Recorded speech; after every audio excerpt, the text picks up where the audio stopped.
Hello, welcome to your 2018 New Year of the Dog predictions. If you want to get straight to your reading, feel free to skip past this intro.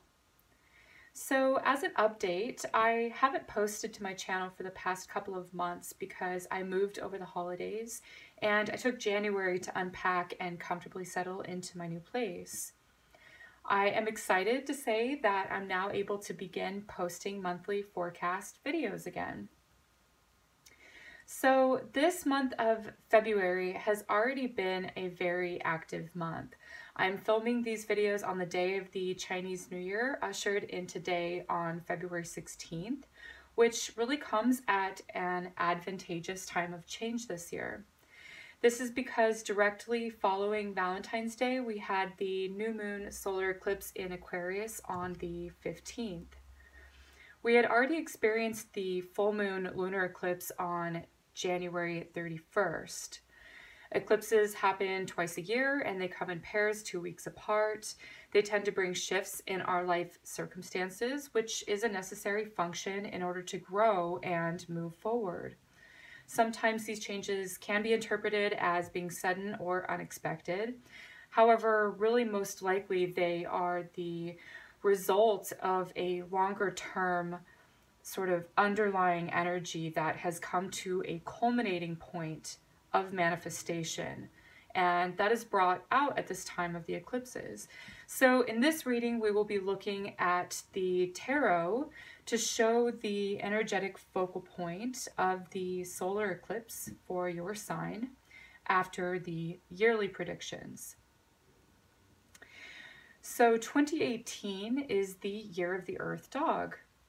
Earth has qualities of being effectively communicative, serious, and responsible in work, and the dog makes a loyal companion to friends, family, colleagues, and lovers. Overall this year, we will experience themes of trust in our associations, as well as the ability to draw in true friends and reliable partners. Dog energy gives honesty and fair actions. It can bring popularity in social circles. It lends advice and help to others and can fix bad habits or bad associations.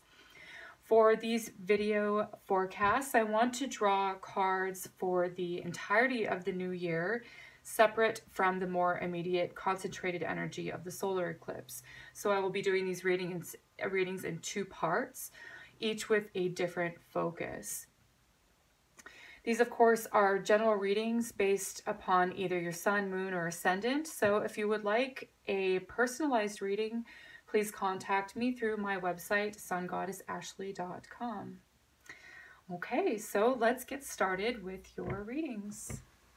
Taurus, let's see what the year of the dog has in store for you.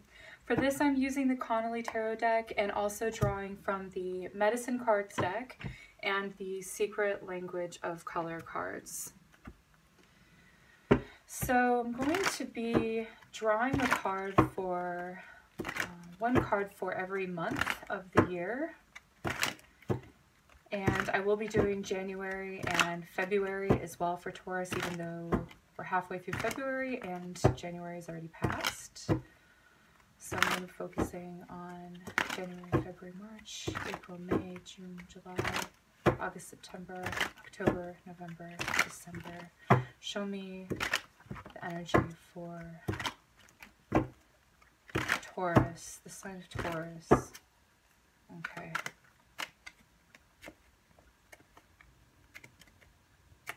Okay. January, February, March,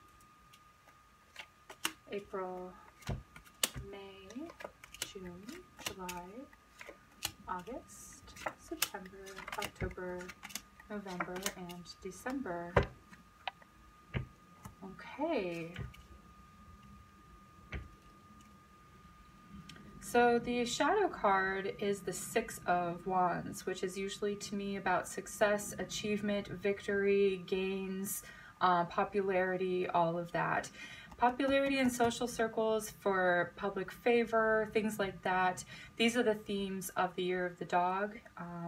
So I like seeing this come in for you. That's where you're able to sort of It's going to be a status thing for a lot of Taurus people. I see you enter January this year. Looks like you had already a big success. What is really drawing my attention is like the blood moon or like the sun here. We just had this eclipse energy, you know, and that's what the blood moon sort of symbolizes for when we have the full moon. Lunar eclipse, it can tend to make the moon like a red color, but I also get it as like it's a very hot, fiery sun. So either way, this image I'm seeing here in January, I'm also seeing it here a little bit in June. It's kind of rising up here. August, I'm seeing it as well. So these would be like the highlighted months if I was just sort of looking at an overview. I love doing the New Year's spreads because it does give like a big sort of objective viewpoint of like big picture stuff. So this is probably my favorite readings to do for you guys. But it looks like, yeah, January, you know, there was already like some sort of success if you reflect, and it just looks like you have good memories associated with that. And this can be social events where you're around like groups of people. There could be a lot of drinking, or it could be like a spiritual group, either way.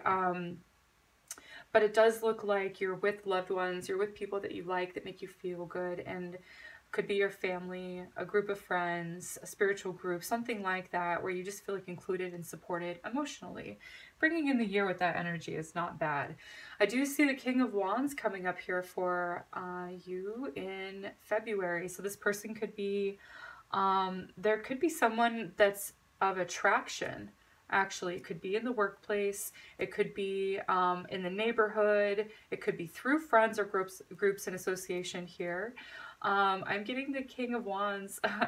I almost said grope, and I meant to say group, but I'm going to take that as like a Freudian slip where this person wants to be a little handsy or physical in some way. The King of Wands is definitely a very passionate person, but there's definitely an attraction that you have towards someone has towards you. If you're in a relationship, I just see it being, you know, having these themes of being sort of hot and passionate here.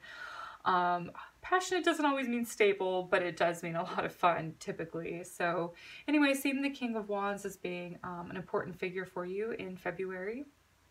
Maybe this person just came into your life, maybe they just exited, because I'm getting the feeling of like an arrival, because of the solar eclipse energy tends to bring new people in.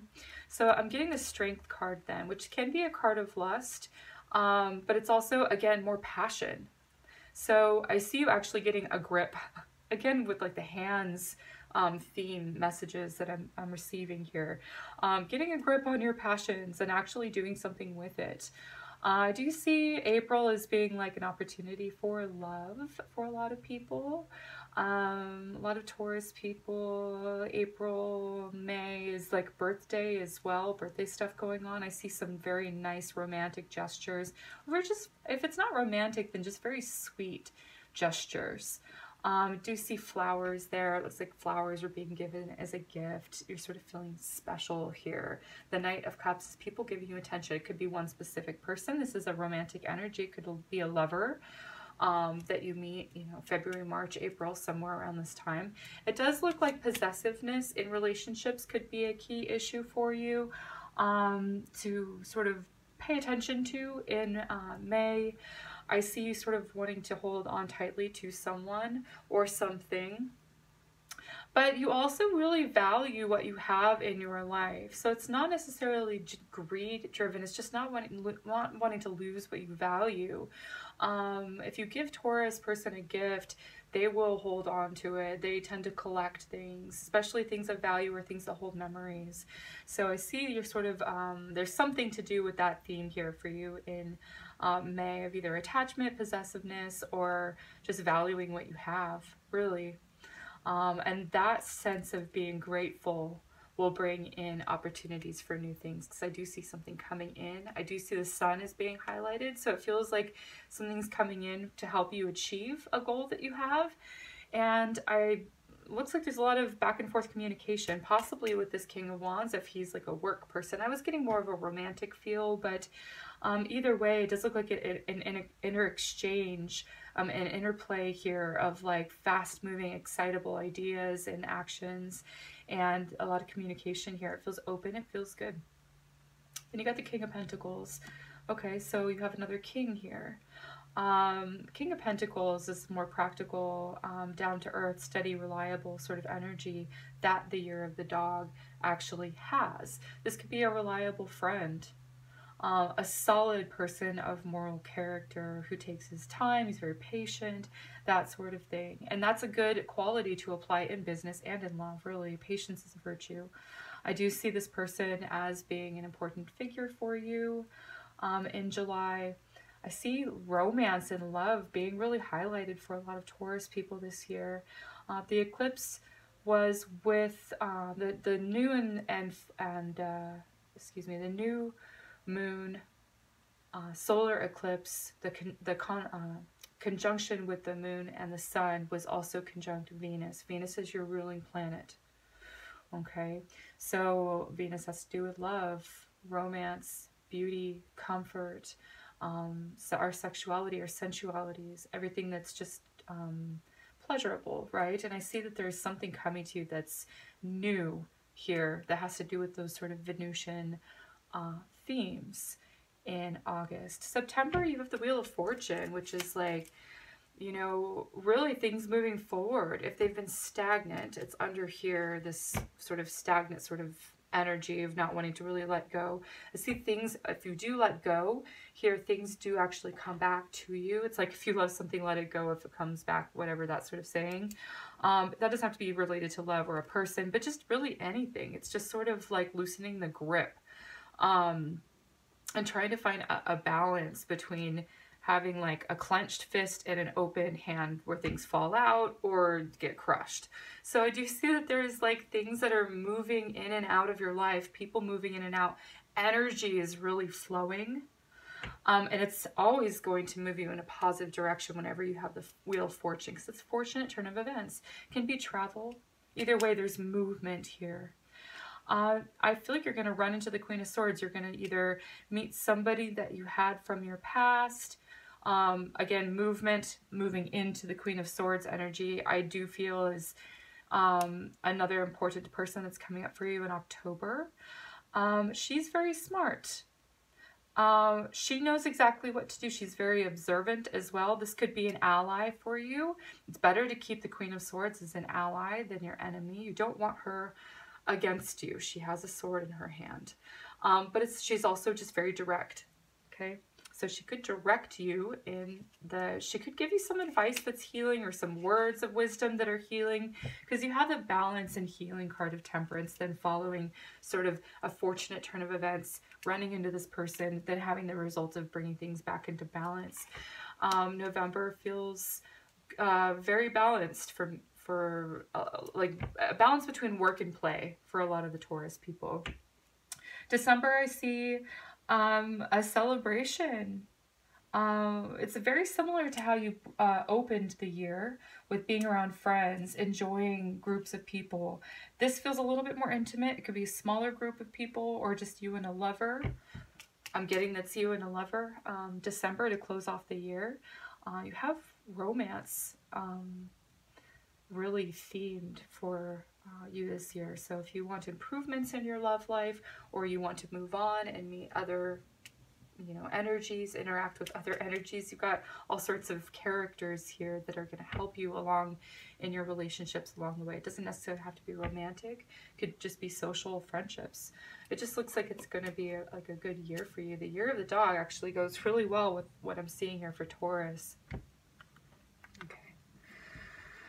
So I'm going to now draw a color card. This is a little bit different from what I've done in the past. But I thought it would be fun to see the sort of color theme. And I don't have these memorized, so I'm going to have to do a little bit of reading. This is what I'm feeling for you. Emeralds.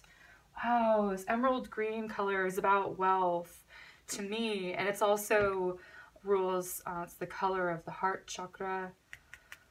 heart, love, things that you love, all of that.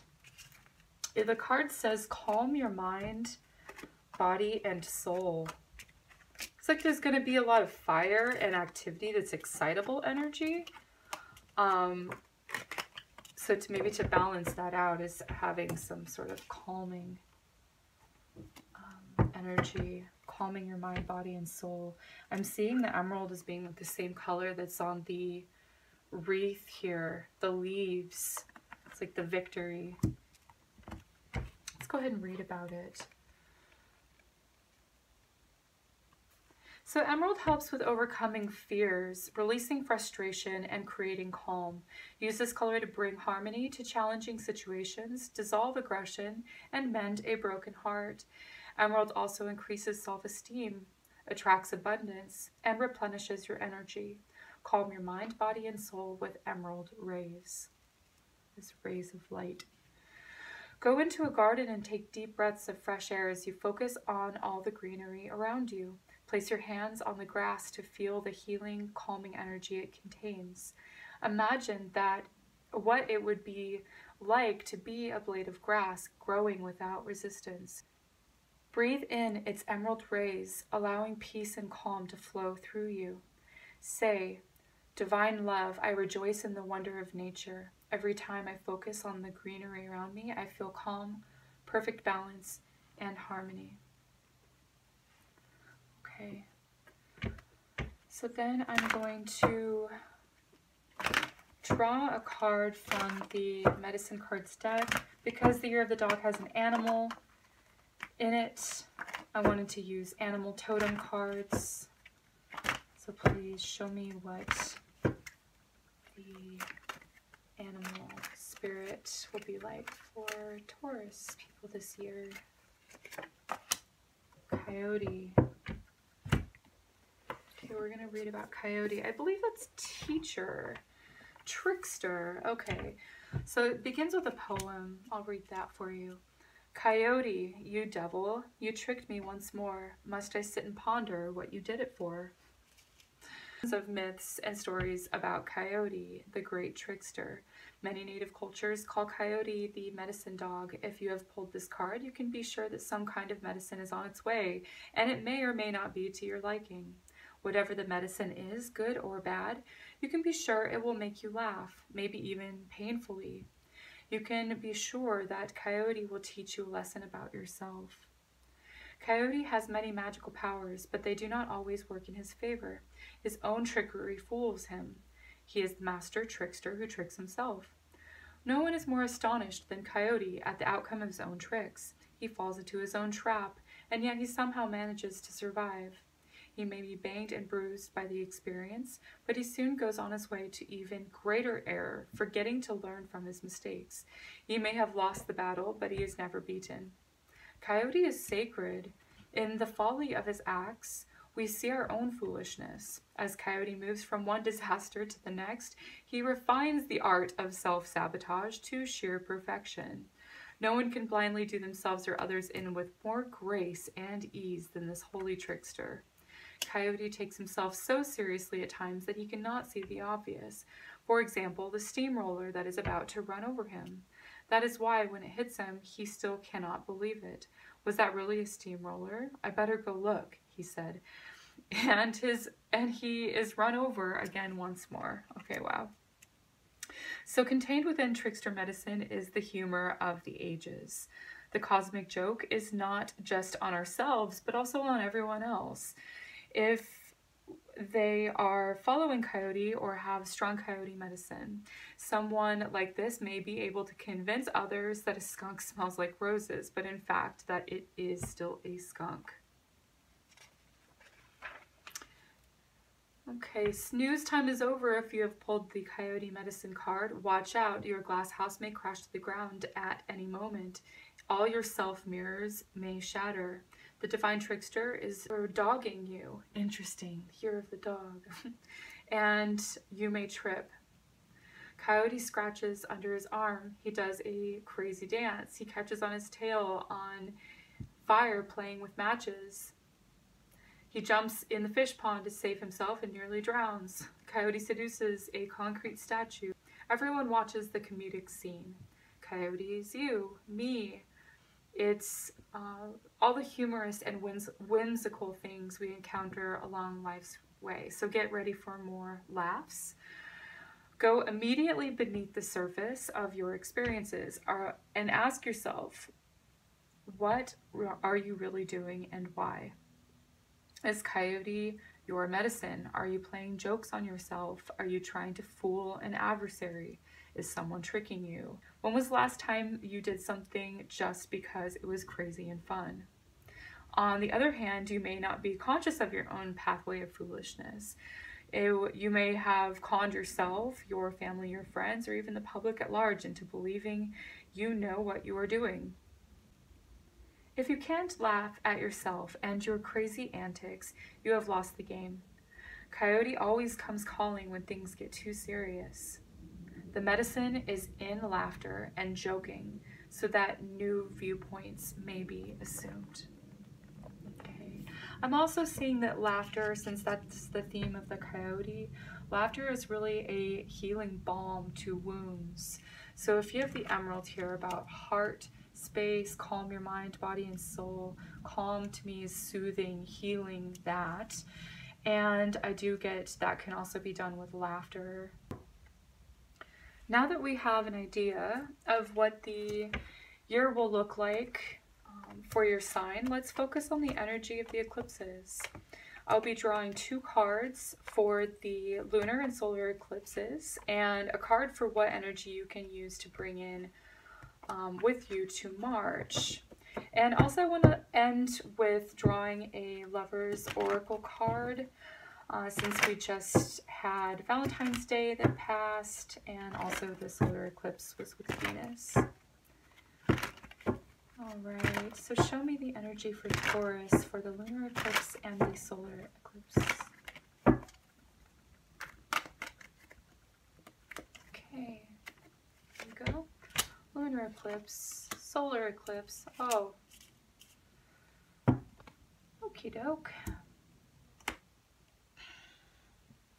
So the lunar eclipse, you have the 7 of Swords. It's a depiction of someone sitting here and they're strumming this sort of sad little harp. And you've got someone playing another musical instrument here. It's like a horn or a flute or something. And you have 5 swords stuck in the ground, 2 looming over this person that's sort of sad and sort of dazing off, and it just feels sort of like listful in a way, listless in a way. And it's like you have a choice that's sort of looming over you that you need to make, and to not make it would sort of create a world of problems for you. So that's where I'm sort of seeing you were coming from at the end of January with the full moon eclipse. You've got the 5 of Cups then for the solar eclipse. I get that this is about taking accountability, okay? And normally I do think that is a quality with Taurus people, is you're very reliable people, but it's almost like taking accountability and stock for your own actions. You can be responsible and reliable to other people, but can you do it for yourself? Self-sabotage themes here. It's like being disciplined to you, being reliable and loyal to yourself before other people. That's sort of the sense that I'm getting here, is that has that theme. I do see something that's disappointing here with the solar eclipse. You may feel like something took a turn for the worst. During this time, you may be feeling sort of bummed out. Again, it's sort of like staring off and looking at things that aren't really bringing you joy. There is an opportunity to see the silver lining here. Oh my gosh. Something I love about this is that I'm seeing the 2 swords up here, sort of looming at the top left hand at the corner of the card. And you have the 2 cups that are sort of similarly shown in the top left part of the card. The disadvantage would be to look here at what's not working right in front of you versus looking up for inspiration, for hope, for asking for help, that sort of thing. Looks like a choice that you have to make in either relationships, friendships, or love. You have the Page of Wands coming in for you in March. So this is the energy that you can bring forward. This is about receiving clear messages. It's also getting the signs from Spirit. Are you seeing the signs? Are you acting upon them? Wands is action. So you can find a way out of any undesirable situation by following Spirit without hesitancy, asking for signs and omens if you're confused or you're not seeing a solution. Okay? All right, so now I'm going to draw a card from the Lover's Oracle deck, just to give you a closing message here. It says, within you, I lose myself. Without you, I find myself. Then I strive to be lost again. Not all is lost, even when things appear to be that way. Life and relationships are like a dance where people come in and out of each other's lives. We weave this sort of pattern. Okay. So Taurus, I hope this was entertaining and helpful for you. If you like it, leave a like. If you like the content of my channel, please subscribe. Otherwise, I will see you in the upcoming videos. Take care and be well.